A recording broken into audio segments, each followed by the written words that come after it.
All right, so we'll give people a couple more minutes to join and then we'll get started.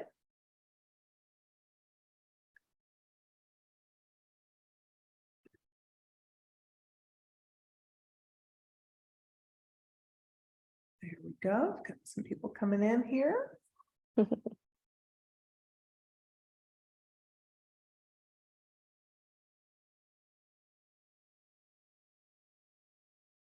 Hi, Connie, welcome.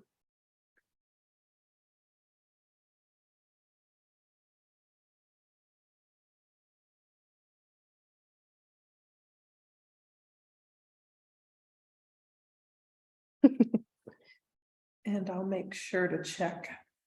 Good morning. Good morning, Connie. It's early there. Are you on Pacific time, Connie? Is it early? Yeah. Yeah, I'm in outside of Portland. Oh, okay. Okay, well, we're just giving just one more minute and then we'll get started and then we'll let people in. Okay. And in the meantime, yeah, go ahead and pop into the chat what your business is, where you tuning in from, and what are you most hoping to take away from this presentation?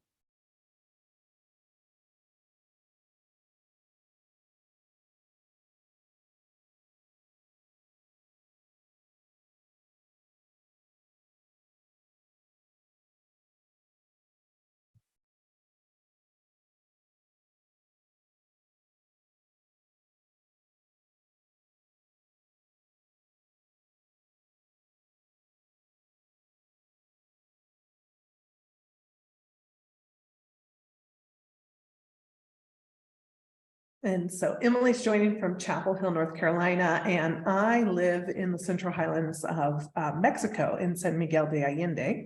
So we have people all over the world. All right. Amazing. Yes. All right. Okay, well, let's get started. And if you're just joining us, go ahead and pop into the chat. What is your business? Where are you tuning in from? And what are you most hoping to take away from today's presentation? All right, Connie, so you're also Portland, Oregon, cash flow business consulting. Yeah, of course, LinkedIn. That's why you're here. That's why we're all here. Vidya, what is your business? You're in from India, if you want to type in the chat.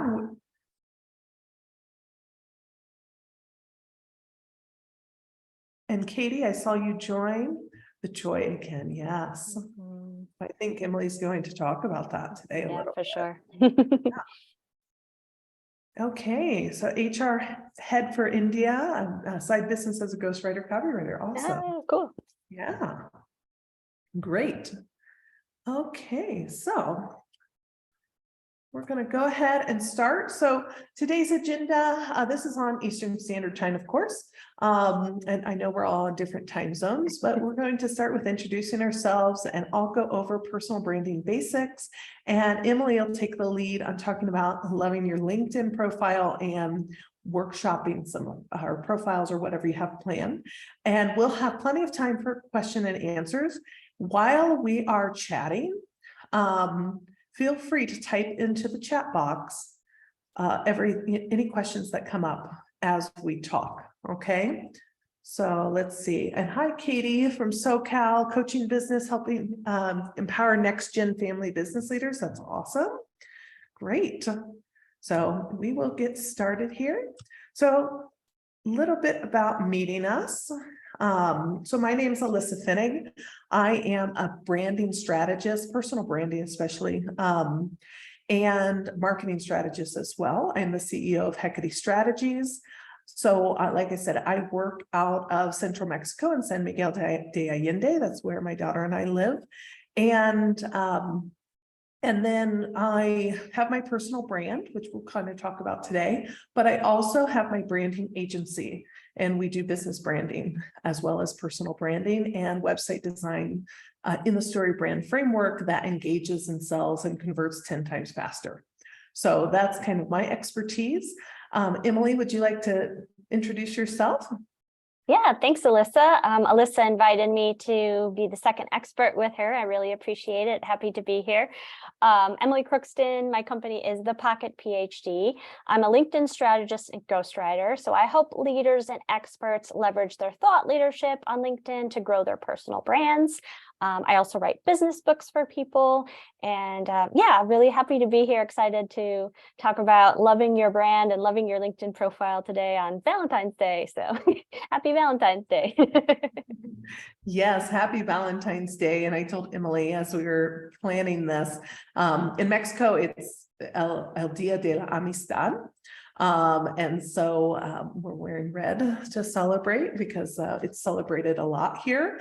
So, and I actually remembered this year. So that was important. And as we go through this, there's a couple slides that have these QR codes and they link directly to our websites with more information. So you're welcome to click on those or put your camera up to those. And so let's dive into building a successful brand. And so when this applies, of course, to your business, but I talk about personal branding, especially if you are a solopreneur or a small business. And in this workshop, because we're talking about your LinkedIn profile. So of course, business branding can include your personal brand, but it can also be larger than that, depending on the size of your business. But I'll focus more on personal branding today. So your brand is everything someone thinks and feels about you and your business. So especially if you, like for myself, it's me, I have my personal brand and I have a team of about 5 people. But still, it's my personal brand and speaking on summits and that sort of stuff that bring people into my branding agency a lot of times. So everything that someone thinks and feels about me represents my business as well. So it's the voice I show up with, the images I put out, and that sort of stuff. And the same with Emily. Emily has people on her team, but she is still the face of her brand, Pocket PhD. So branding is important. Branding is actually, so when we talk about personal brand strategy or brand strategy in general, branding is the new marketing strategy because people love to build trust and relationships. And that's why they end up doing work with you. I mean, if we think about the people we've worked with, a lot of times we like them for some reason. It's not just the content or the knowledge they have.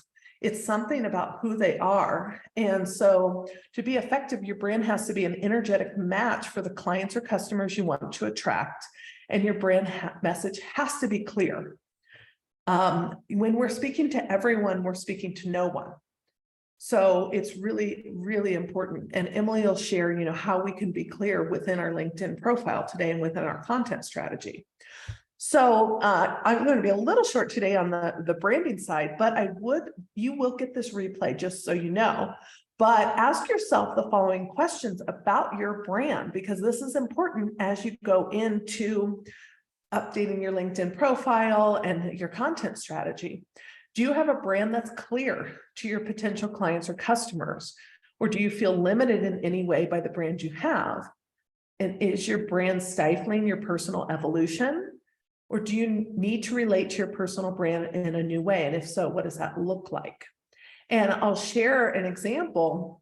So I'm a trained yoga therapist. I was certified.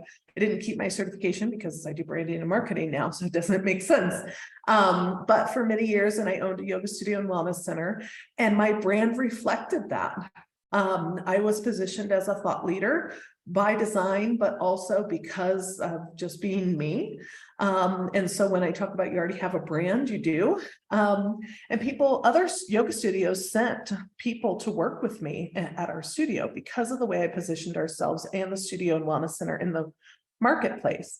But as I evolved, my personal brand evolved. And so, I've lived in Mexico for a year and a half.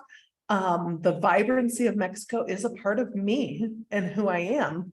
So I changed up our colors and have more vibrant colors and that sort of thing, because that's an expression of the brand. The colors are just a tool. So some other questions to really kind of start to dig in are, what is your expertise and experience? Beyond even what you're doing now, you may have past expertise that can be brought into your business that you often may forget about. And I'll give you another example. So I worked for years in the association management world. And before I switched to entrepreneurship, I was the chief operating officer of a national alternative investments group. And I left that because it wasn't aligned after a few years. It was kind of sucking the life out of me, and I was going through burnout. So, but I have that expertise. That's what I brought into my life as an entrepreneur, because I managed national and international organizations prior to that, managed staff, hired, fired, all that jazz. And so even though I'm an entrepreneur now, and and all of you who are on this call are as well, I know how to build a team. I know how to do a budget and market and that sort of stuff. And I'm not only a yoga therapist, I'm not only a branding strategist, like weaving all of those things in. So think about your expertise and experience beyond even what you're doing now, and bring all of those things in. What are the things you care about the most? And make a list. You may not have time now, but think about this. And what are things you could talk about endlessly, and make a list. And then I want you to narrow these down to about 4 topics that define your personal brand. So for me, what I speak about now is female entrepreneurship, personal branding, being heart-led, led from the heart, and spirituality. I speak with a voice that's more in the line of spirituality. I don't necessarily teach about that. I teach about female entrepreneurship and personal branding and following your heart, which is how I ended up in Mexico, for example. But I always speak with this voice, because the voice of my brand is part of what I speak from the heart, and it's a more spiritually, and I talk more about the secular spirituality, but like universal kind of things. But what I share are concrete things about entrepreneurship and personal branding. So hopefully that makes sense. So there's always the voice of your brand, and then the things that you actually weave in and share. And it's important to narrow it down, because otherwise you're all over the place, and then no one knows really what your brand is all about. Okay. All right, Emily, I'll have you take it from here. Awesome. Thanks, Alyssa. Yeah, I really like that, narrowing it down to 4 topics. I think that really helps you define your brand. And I've been thinking about that with my own LinkedIn content wise, like I'm going to talk about these 4 things, and I'm just going to, hit the hammer hard on these 4 things every time that I post. It's going to be around this. So I really like that advice. I think it makes sense. So loving your LinkedIn profile. Yeah, the first question I like to ask about LinkedIn is, what's your goal? I think it's really important to remember that every social media platform has its own goals for us, and we have our own goals that aren't necessarily aligned with LinkedIn's goals, right? So LinkedIn, big goal for them is to keep you on LinkedIn. The more people who are on LinkedIn scrolling around all day long, the better for LinkedIn. But that's not necessarily good for your business if you're on LinkedIn all day long, right? So I like to think of LinkedIn as a networking platform. It's a 24/7 networking event. And if your goal is aligned with something around networking, you're going to have a better time on LinkedIn. So one of my biggest goals is to start conversations. And you can do that with your profile. You can obviously do that with the content you're posting. You can jump into other people's posts and put your own comments on there, engage with other people's posts. All of that is around starting conversations. So where my head is at when I'm on LinkedIn is something like 80% of the time I'm thinking about awareness and engagement, and 20% of the time I'm thinking about promotion and talking about my services. And so again, this applies both to your profile and to the content that you're creating. If you're posting every day on LinkedIn, or you're posting 3 times a week, whatever it is, it applies to all the content you're creating on LinkedIn. You can go to the next slide. Thanks. Yeah. So LinkedIn has basically, I think, of the 3 anchors. So when I'm trying to be successful on LinkedIn, I'm thinking about my brand in my profile. I'm thinking about my brand when I'm engaging, and I'm thinking about my brand when I'm creating posts. So your profile, that's obviously everything from your headline to your about section, and it's your little descriptions underneath each one of your, your work history down there. All of that is part of your profile. And that's what we're here to really chat about today. So the big question with the profile, is it at a glance clear from your headline and your about section what you do?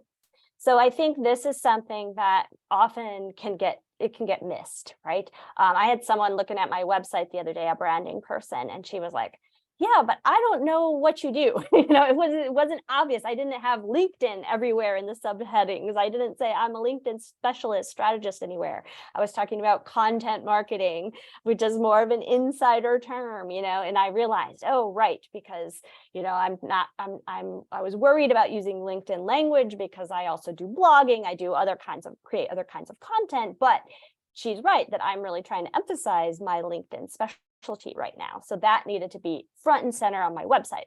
So the same is obviously going to apply to your LinkedIn profile. Okay, so headline tips, right? I always recommend that you create some kind of descriptive title for yourself. So as entrepreneurs, we can call ourselves whatever we want. I like to call myself the owner and decider of all things at the Pocket PhD because it's kind of fun and it's quirky. I don't know that I have that in my headline on LinkedIn though, because it's not, it's a mouthful for one thing.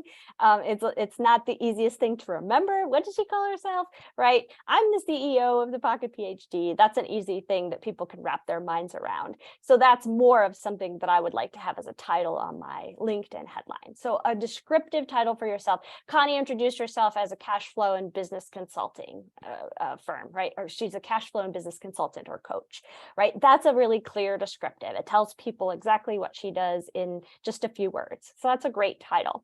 I also like the idea of coming up with a personal tagline. And in a second, I'll show you an example of a good headline. Yeah.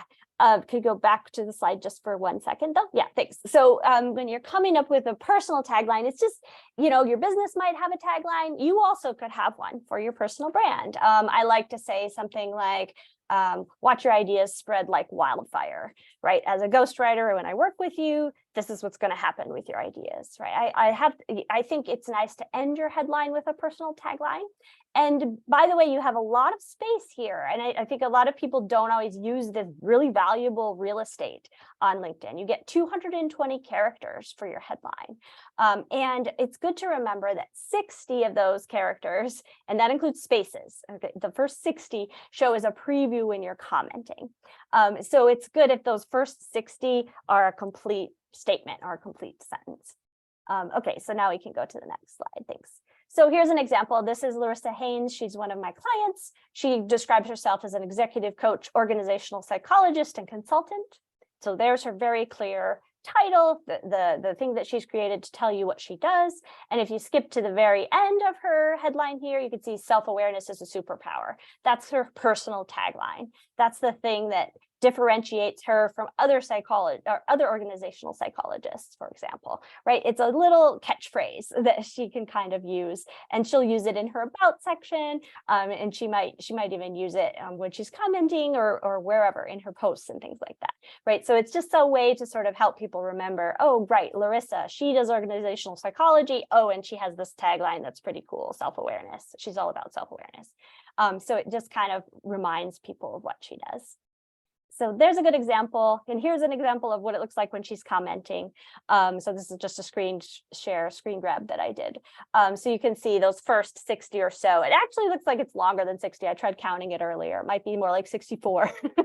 So good to know. You can maybe squeeze a little more in. But the important thing is there's a whole statement there, right? You can see her entire title whenever she comments. And so that helps people connect your title with your name. It helps them connect your name with your photo, right? All of these things helps people kind of wrap their minds around who you are and what your personal brand is on LinkedIn.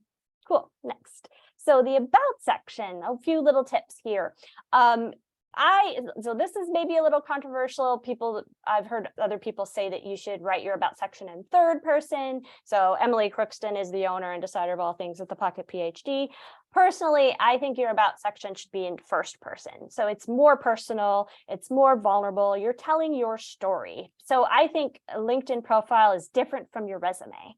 right? A resume is a very static thing. As soon as you get a new job or build a new business, your resume is obsolete, right? You need to change your resume.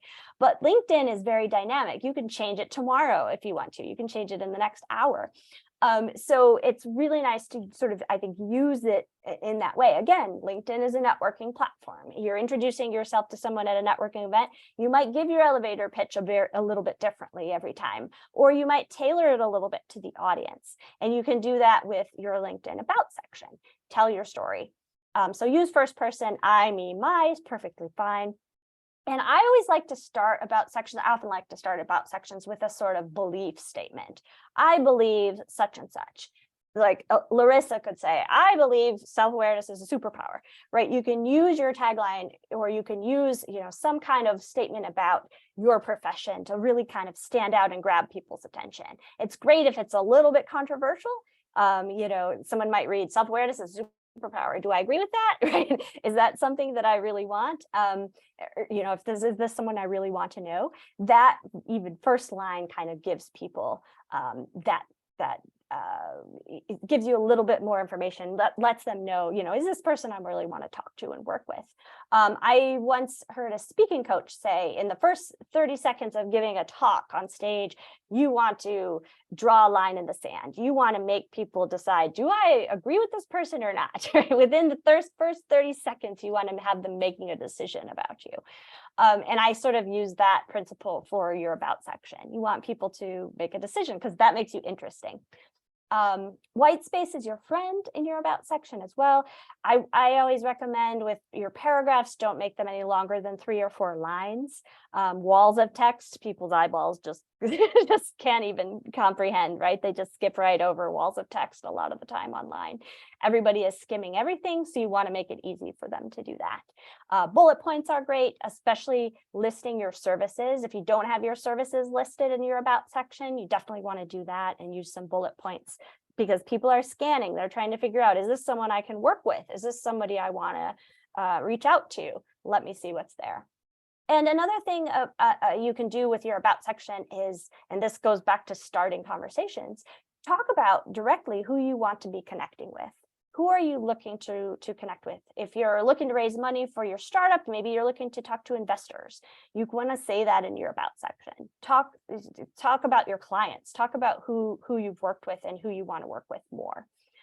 You want a call to action at the end of your About section. It could be as simple as DM me if you're looking for something, in your industry, if you're looking for a coach or consultant for X, Y, and Z, or you could have a freebie there if you have a little email list capturing lead magnet kind of a thing. You could add that in, go here to this link to get my download for whatever it is.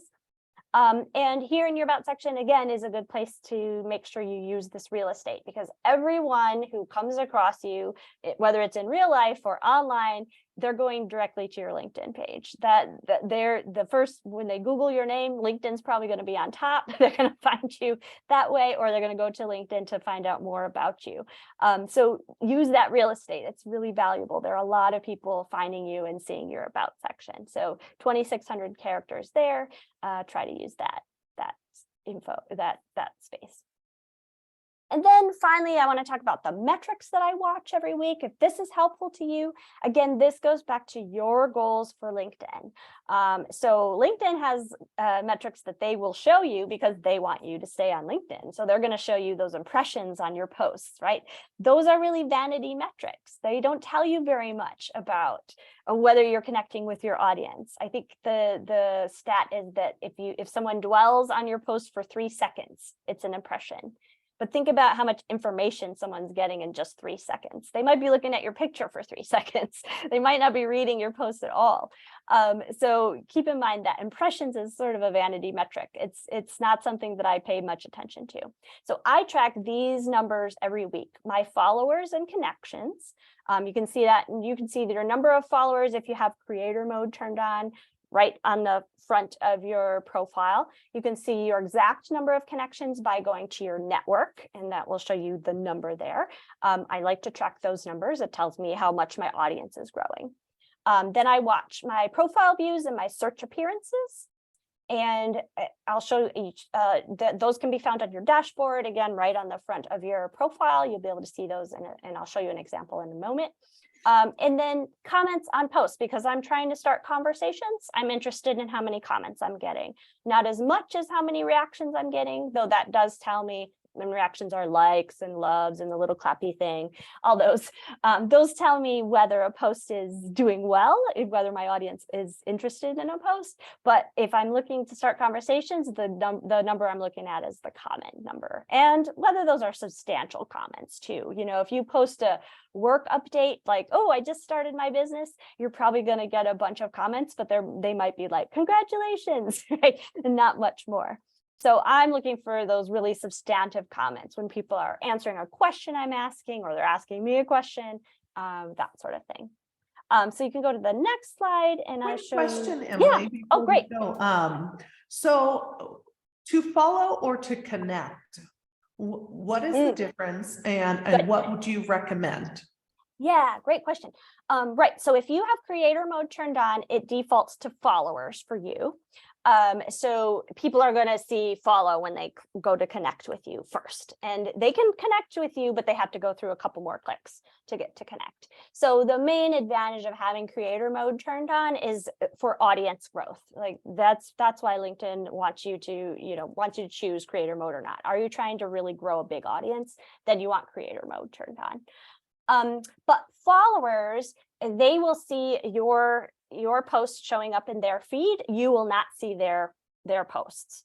Okay, so followers is sort of a one-way street. They're following you, they're watching you, but you're not going to see their stuff.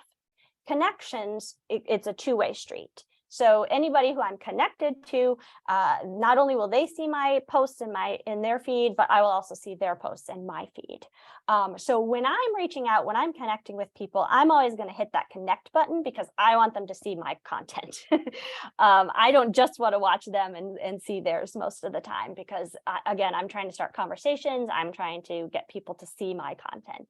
So that's my big goal. But if you're just interested in following some people, and sort of, if you're new to LinkedIn maybe, and you're trying to learn how this whole thing works, you may just want to follow some people and see how they're doing. But yeah, that's the main difference, is whether it's a one-way or a two-way street, basically. Yeah, so this is a picture of my dashboard on my profile. So you can see there's profile views on the left and search appearance views on the right. I track these numbers once a week. So fun fact, LinkedIn updates these numbers for you on the day of the week you joined LinkedIn. So if you joined on a Tuesday, it updates these numbers on a Tuesday. You don't need to know what day of the week you joined LinkedIn. You just need to make sure you're checking these numbers on the same day every week. So I check my numbers every Monday. I write them down in my own dashboard that I have, and I just want to see those numbers going up over the course of the week the month or so that I'm really focused in tracking them.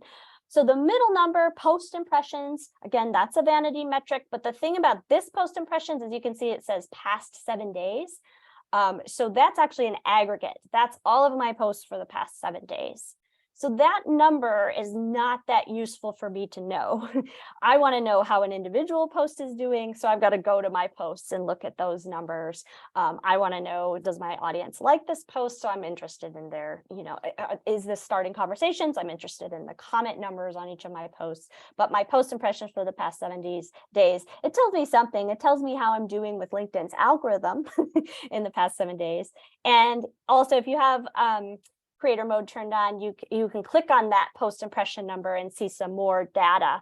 It'll tell you over the last year how your posts have done, or the past month, or the past 90 days.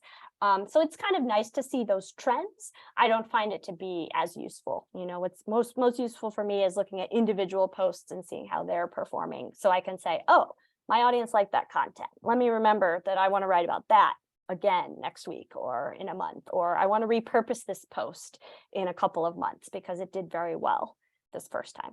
So yeah, cool. And so we can talk, we can answer questions about specific LinkedIn pages. If anybody wants to share their LinkedIn profiles, I could certainly give some tips, in real time recommendations for what I'm seeing. Yeah, whatever. I'd love to just open it up and see what folks have. Yeah, so if you want Emily to take a look at your profile, which is the benefit of jumping in live. Pop your profile link into the chat and I can pull that up.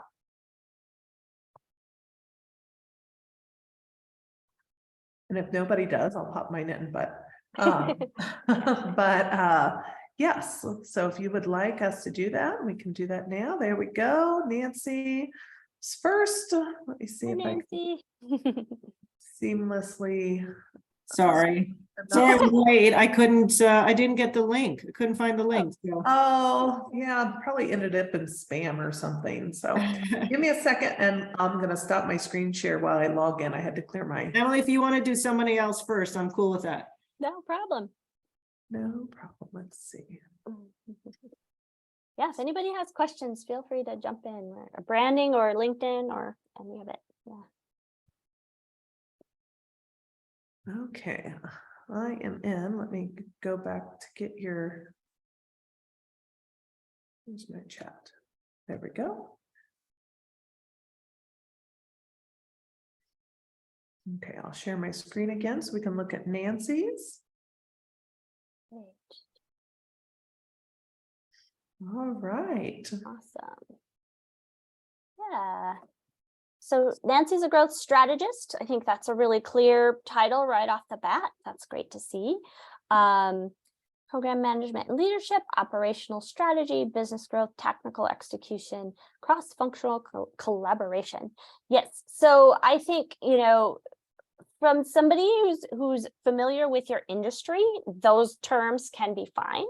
But again, I would say, you know, LinkedIn is a networking platform. So you're talking to people who aren't necessarily within your industry and might get a little hung up on technical terms. I don't think it's bad to have technical terms in your headline, but I think it's also really helpful to make sure that it's, you know, very clear what you do, again, at a glance. You could certainly add in a little personal tagline and that's one way that can help people who are, you know, like me, who aren't in your industry and say, oh, okay, I kind of get what she's about. You know, I understand that you help probably entrepreneurs with business growth, that sort of a thing. But beyond that, I'm not, you know, it's not clicking immediately with my brain what you do.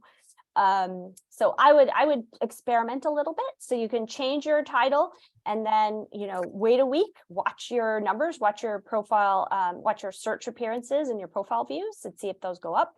And then that will kind of give you an idea of how that title is doing for you and whether it's working. I like the cover. I like the images. I think that looks really, you know, really good. It was a great idea. Thank you. Yeah, cool.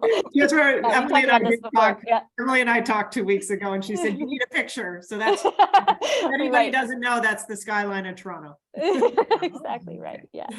Just moved to Toronto not too long ago. Yeah. Did About you want to look at her section. about? Yeah. Can you click on that? Yeah, this looks good. You've got some bullet points in there. I think that's good. You could add more. You've got more characters to use if you want to add to it. I would add, like I said, a call to action at the end, or talk about who you're trying to meet, who you want to really connect with on LinkedIn, because that helps people key in and say, oh yeah, she does want to get to know me and this is a person I want to talk to. So that's a good thing to add. Let's see, I'm a senior executive with experience across startup and existing businesses, program management, operations, and corporate strategy design. As a consultant and advisor, I launched a startup consulting firm in 2020. Yeah, this is good. It tells your story a little bit. You could, if you wanted to, start with some kind of statement that differentiates you from other senior executives, other people who are helping startups and existing businesses with these things. You know, I believe operations are blah, blah, blah, you know, something like that. Like this kind of goes back to your personal tagline. So, you know, some sort of differentiating statement. I think it's great to start an about section with that. You could also add in something fun, like just a little bit of get to know me, you know, kind of a thing. You might, you know, if you're thinking again of yourself in a networking event, you might start talking about your hobbies if someone brings up something related to what you do, like, oh, and I walk my dog around Toronto, you know, these sorts of things, just because it helps people connect. And I think, Alyssa, would you agree with that? Like, that's a good way for, to build your personal brand too, is like connecting with people on a personal level, not just a Yeah, people professional like level. to know like who you are Yeah. and what you do. It's very interesting. Yeah, Okay, exactly. cool. So you could throw that in there somewhere, just as something fun for people to catch and see. Yeah. You know, Do you- on that Yeah. note, I'm speaking on a summit soon, and I asked everybody if they were coffee or tea drinkers, and I shared what I make every morning for my coffee, and everybody went crazy about it. And somebody said, you need to put that in your bio. Like, because it takes me 2 minutes, but it's kind of like a pseudo cafe de olla from Mexico, and I put spices in it and mix it with mesquite powder, which is also superfood. And everybody's like, what's your recipe? Oh my gosh, where? And it was just one of those things that is that little personal, but it is who we are. Yeah. And somebody said, well, if somebody goes, oh, if you're coffee or tea, well, everybody drinks coffee or tea, but what do you drink? And that showcases who you are. And it was a very interesting thing. So people like that. That's Yeah. right. Yes, Yeah. people have strong opinions about coffee and tea, and so it gets to be fun when you start talking about it. I have a line in my bio, and it's probably my LinkedIn about section 2. I say that I live for desserts topped with real whipped cream, that kind of thing. Like, I don't do Cool Whip, I like the dairy. That's another kind of Yeah, little that- line drawing thing people like. That's a great way to kind of showcase your personality and your Yeah. personal Just brand. fun. You just throw something fun in there. All right. Yeah. I've got Connie's and Vidya's Great. Oh, you're muted, Alyssa. let me grab Connie. She was next in line here. Yeah, Connie also has a question. She says she's Oh. been on LinkedIn since at least 2009. Is there a regular housekeeping or updates to do, especially since my business has shifted several times over the years? Name and brand, for example, there are a lot of references to bookkeeping, and I don't touch that in 2023. Yeah, that's a great question. One thing, it looks like Connie's got her URL personalized. You can personalize your URL. So if you have a string of numbers behind your name, you'll want to probably go in and edit that so it shows your name, or Connie has 1 there, which is probably fine. I don't know that you need that, Connie, but that's one thing to change if you haven't updated that in some time. But yeah, I would say, I try to update my headline in my about section about every few months, because I find that when I read my about section, it feels stale. So anytime you read something and it feels a little bit stale, that's when I would recommend updating it. Okay, Connie, right. I figured there was another Connie Vanderzanden. Yeah. Okay, so she's a realtor. Cool. Yeah, so then she needs the number there. That makes sense. Oh, you could also, I guess some people will do their middle initial too, to differentiate themselves from others with a similar name. So that's one that could work as well. So that's what I would say. I would say update things whenever it starts to feel stale. You can update your title more often than that. I think of LinkedIn as a very experimental place. So anytime I'm wondering, is this something my audience wants to hear from me, or how would people react to this title? Then I'll change it, and I'll watch my search appearance numbers. I'll watch my profile views, and I'll just see if it changes anything, if anybody comments on it. I changed my cover photo recently, and someone said, oh, I love your new cover photo. So people are paying attention, and it's a good place to sort of play around with that. So I like your cover, Connie. It shows, you've got the Northwestern kind of feel to it. You've got your logo there, Profit with Connie, name of the business, and all of that. That's a great idea for the cover. That was something I could have also mentioned with you, Nancy. You can add text to your cover, so you could add your website there. You could add the name of your business. Just again, people are connecting the visuals with who you are and what you do. So it's not a bad idea to add that kind of thing into your cover. Oh, the other tip is you want to look at your profile on mobile. So something like 68% of LinkedIn users use the LinkedIn app on their phones. So you want to make sure that everything looks okay on mobile as well as on the computer. I generally look at everything on my desktop, but I do spend some time on the phone connecting with people because it's easier and faster to connect with people on the phone than on the desktop. And the desktop can be a little clunky sometimes. Okay, so Connie's got her name there, cash flow and business mentor, author, speaker, accounting rebel. That's awesome. I like the accounting rebel thing.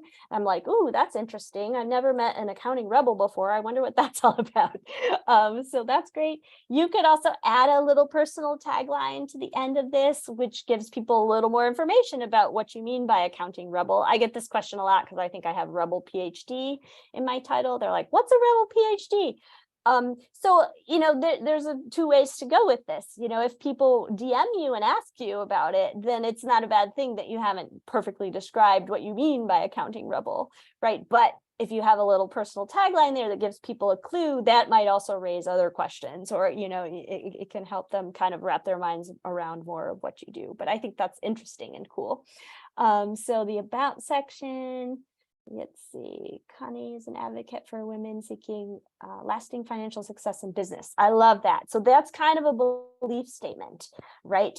It's in third person. I'd put it personally in first person. So I'd say I am an advocate for this, but it's a line drawing thing, right? It draws a line in the sand and says, these are the people that I'm looking to meet. These are the people I want to work with, right? It tells you a little bit more about Connie's personal brand. And I think that that's great. The creator of Going Beyond Revenue, cash handling system, and the founder of Profitability. Okay, great. Financial know-how spans over 30 years. Yeah, good to talk about experience. I've seen a lot of people put their experience numbers into their headline itself, like 30 years of experience and blah, blah, blah. That's also a good thing if you're trying to signal to people that you have a lot of experience. And does your audience care about that? Is that something that your audience is interested in? Then you want to put that in there for sure. Yep, and she's got a call to action to connect with Connie, visit her online or find her on Instagram. That's great. So obviously she's got more space that you could use. You've got more space here, Connie. You could break out your services into using bullet points. They might be in that paragraph there that I'm skipping over, but you want to break them down so that I can scan easily and figure out what you do, what you work for, how you work. That's always great to break out those services. Again, people are scanning and searching.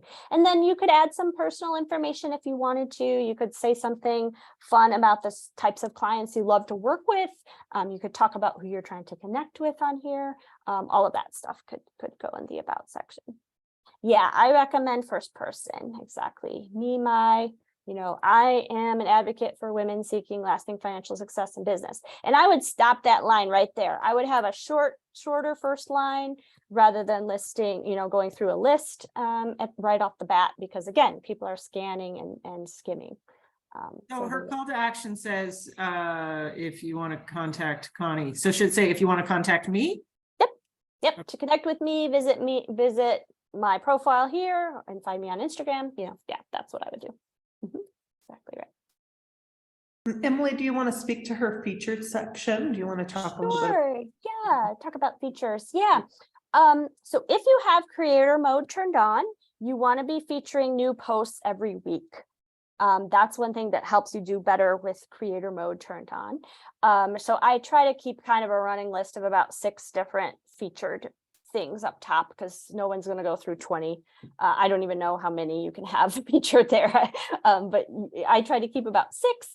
I like the visuals that Connie has here. So if you have if you do some posts with photos and some without, maybe favor the posts that have photos to go on the top of the featured section. It's also a great place to add your freebies, or if you have a presentation that you've given, just a good way to sort of give people a feel for your brand in a more visual sense, in a quick way. Because again, the featured thing is right there, right under your about section. So people are going to find it very quickly. So she's got some links and she's got an image there. And yeah, I think that's great. Book a call with Connie right there. The other thing is, if you have creator mode turned on, you can add a quick link right underneath, I think, your audiences right up top, right under your headline there. there'll be a link to, it could be a link to your freebie or a link to your website. So people don't have to go to contact info to find that. So that's a nice little trick. It's easy to add there. Yeah. So if you could add that, Connie, if you wanted to, it would show up right underneath 500 plus connections there. And Connie asked, do you ever see about putting prices in the about section? That's a good question. I haven't seen anybody with prices directly in their about section. You could certainly put a link to your services page under your featured section. That would make sense. I think with pricing, you know, people are of different minds. And again, I would say it depends on your audience. If they're looking specifically for prices and giving it to them makes a lot of sense. I think, you know, sometimes people don't want to put their prices out because they change their prices a lot, and they don't want to be sort of bound to it, or because they didn't change something over here. Now suddenly they're stuck selling something that they were selling last year at a different price, or, you know, something like that. You want to be careful with that. I have service guides that have my pricing in there. So you have to go through a couple of links to find my pricing, but no, I don't usually see people putting prices directly on LinkedIn. I don't know that it's a bad thing. Like I said, it just depends on the audience. Yeah, and I'd love to speak to that too. And Connie, I'm not sure if you're finding, you talked about, you know, more and more people are wanting transparency on websites, you know, and I'm curious where that came from. So what it depends on, I think, on your audience, because, you know, if there are certain audiences that they understand business and pricing is not an issue, and they get on a call with you and you discuss pricing. There are certain audiences that, you know, maybe your rates are higher than what they're ready to spend. And so sometimes you build trust with them and then they're ready to do it. And sometimes it's just not the right fit. And so I think it also just depends on who your audience is and what you've run into. But the only place I put pricing is on our website page, where we say website builds using these templates start at this price. And actually, usually we quote them, they end up being quoted higher because people want more than what that starting price offers. Like they want 5, 6, 7, 10 pages instead of 4 pages. And a blog, that sort of stuff. You know, it's helpful so people know, and then it doesn't waste everyone's time.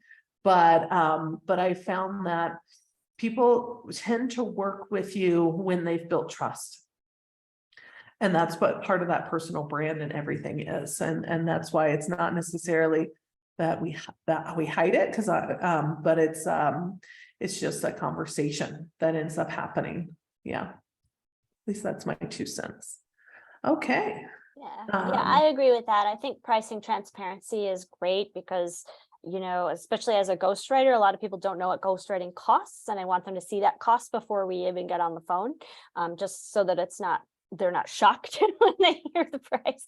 But yeah, a range is a good compromise. I think that's a good way to start, or starting at this price is a good thing. Yeah, just so, you know, people know, because sorry, my video kind of does this a little bit, because, you know, sometimes we don't know, for example, a website, you know, what a website costs. And it differs depending what platforms and that sort of stuff. Definitely. But yeah, having a range or a starting point is really helpful, because it also gives you flexibility, because it really depends on the project that you're doing. Yeah. Exactly. Yeah. Great. So here's Pythia's LinkedIn profile. Rylan writes, creating magic with words. So I don't love the cursive kind of writing on a LinkedIn cover like this. I think it's a little bit hard to read. If it's your brand font, then, you know, that's okay. Then you probably don't want to change it. But I don't love it. It's a little bit hard for me to read, even though as I'm looking at it on my desktop. So that's just something to keep in mind. You want it to be as clear as possible. People can't read something, they're skipping right over it.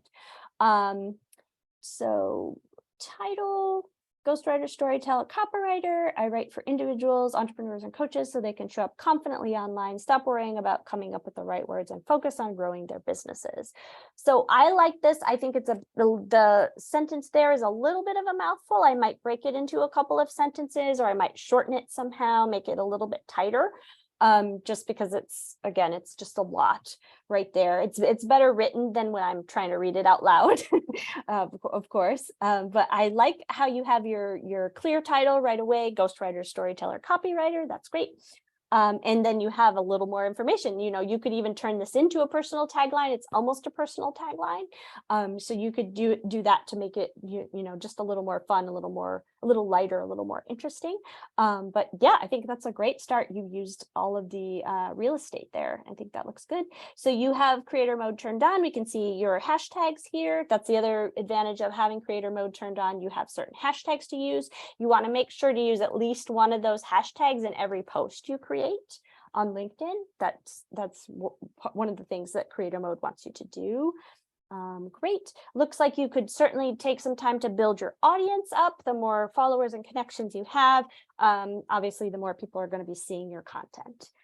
So building the audience would be a good goal for you for sure.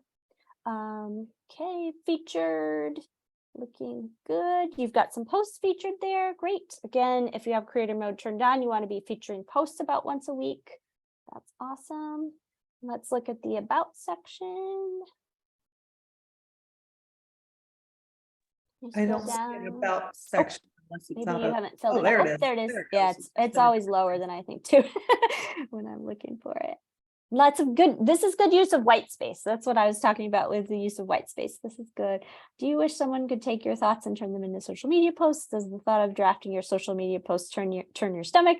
Does showing up online stress you out? You're not alone. Those are exactly the problems I help my clients solve. This is nice. It's a good way to, it's like a nice hook, right? You're asking some good questions and somebody's reading it like, yes, yes, yes, I need to work with you, right? So I think that that's great. Right, for coaches and entrepreneurs, pretty specific. That's good. You could probably get even more specific. What types of coaches and entrepreneurs? As your social media ghostwriter, use your experience and expertise to create impactful, engaging posts. Through your stories, I'll help you attract an ideal audience, highlight your expertise, and share your unique message, method, or plan. Cool. If you've been looking for someone to do these things, that's great. Yes, this is really good. I really like the way this is going, Pythia. I would say maybe you want to get specific about exactly what services you offer. Is it just social media ghostwriting? Do you do strategy as well? Do you do other kinds of content, etc.?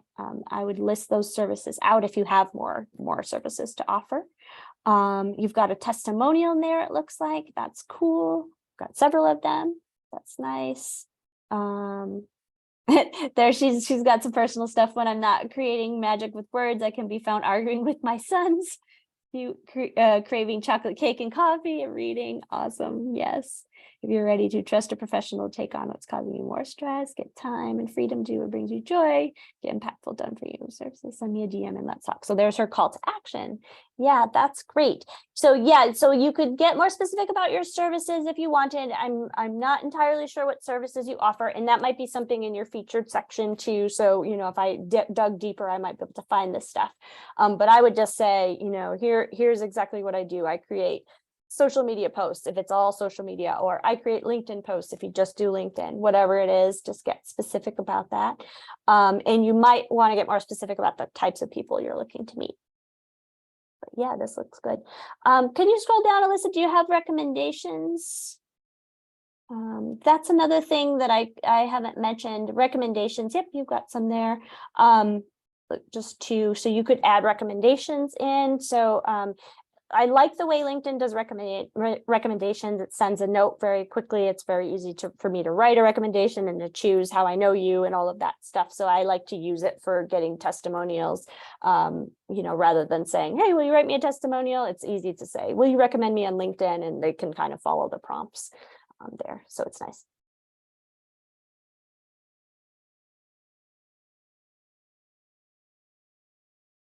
Great.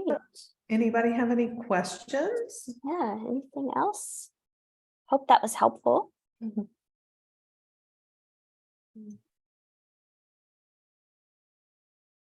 I will ask Emily, you have shared a post and I'd love for you to share about your strategy every morning of what you do on LinkedIn. I Yeah. think that would be very valuable. Sure, great. Yeah.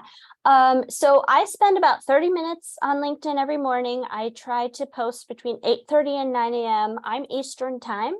But the thing to know is that LinkedIn's algorithm first pushes your posts out to people in your local market. So if you can get onto LinkedIn before people get to the office in your local time, it's a good thing, because that's when people are on LinkedIn. They're generally checking it while they're eating breakfast or whatever before they get to the office, or before they go online if they work from home.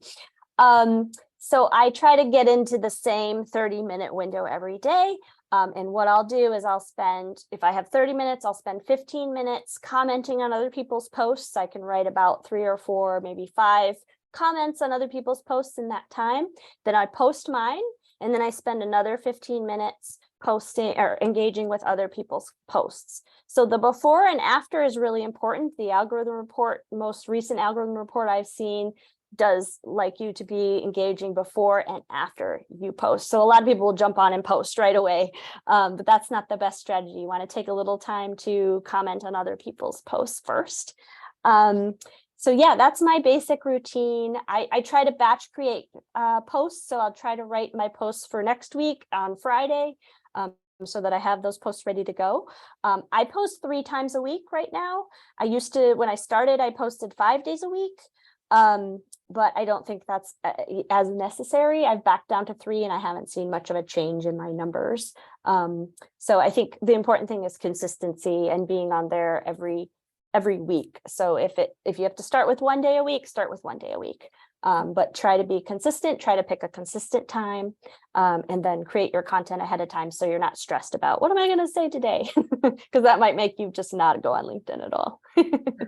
And if you have nothing to post, you can certainly engage anyway. Like when I'm on vacation, I try to still be engaging, and that helps keep your numbers up, even if you're not posting. Cynthia has her hand raised. Yeah. Do you post personally, or do you use some kind of an app to post?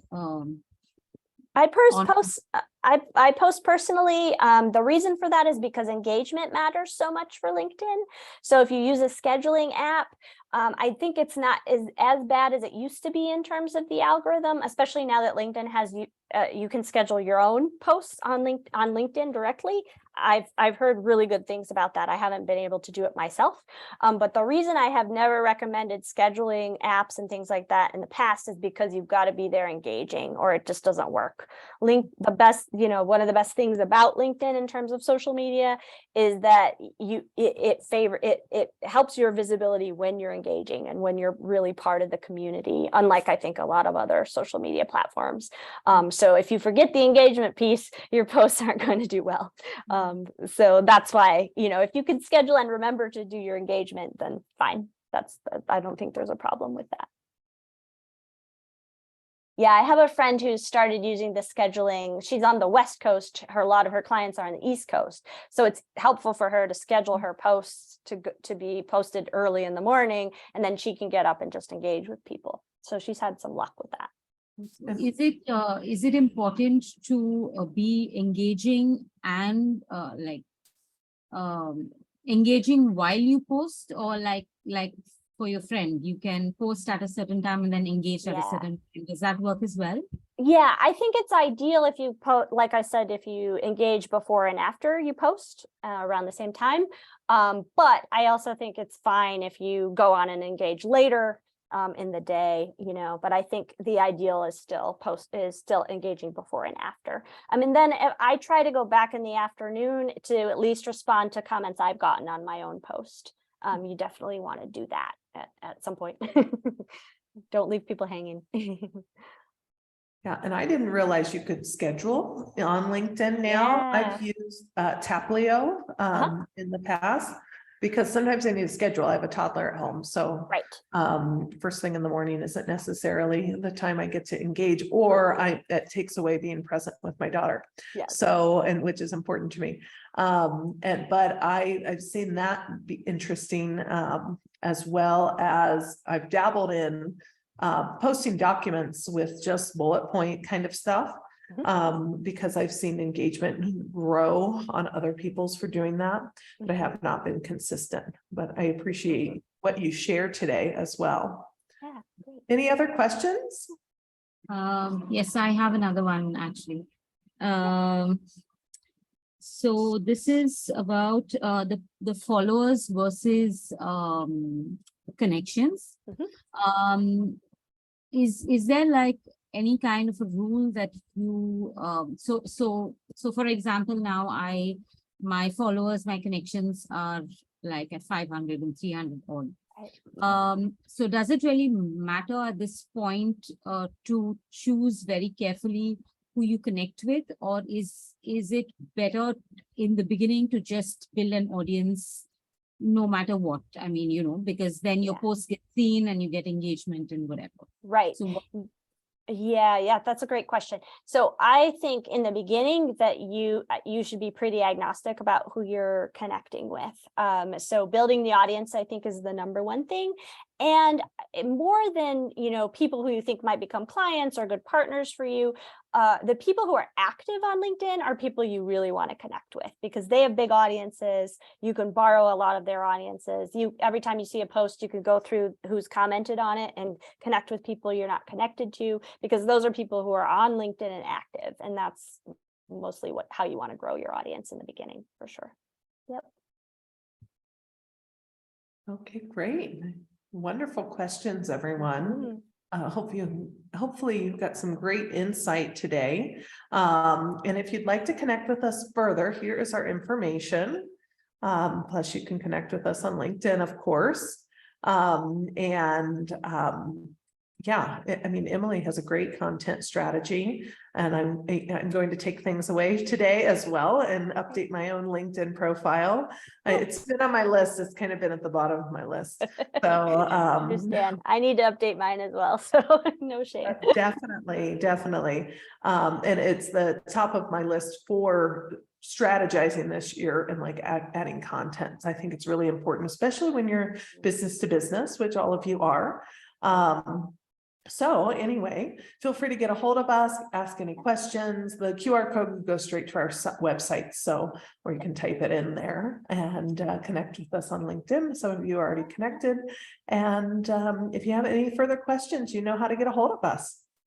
Yes, always happy to answer any questions. So thanks for being here. Thank you, everyone. thank you. Bye. Bye.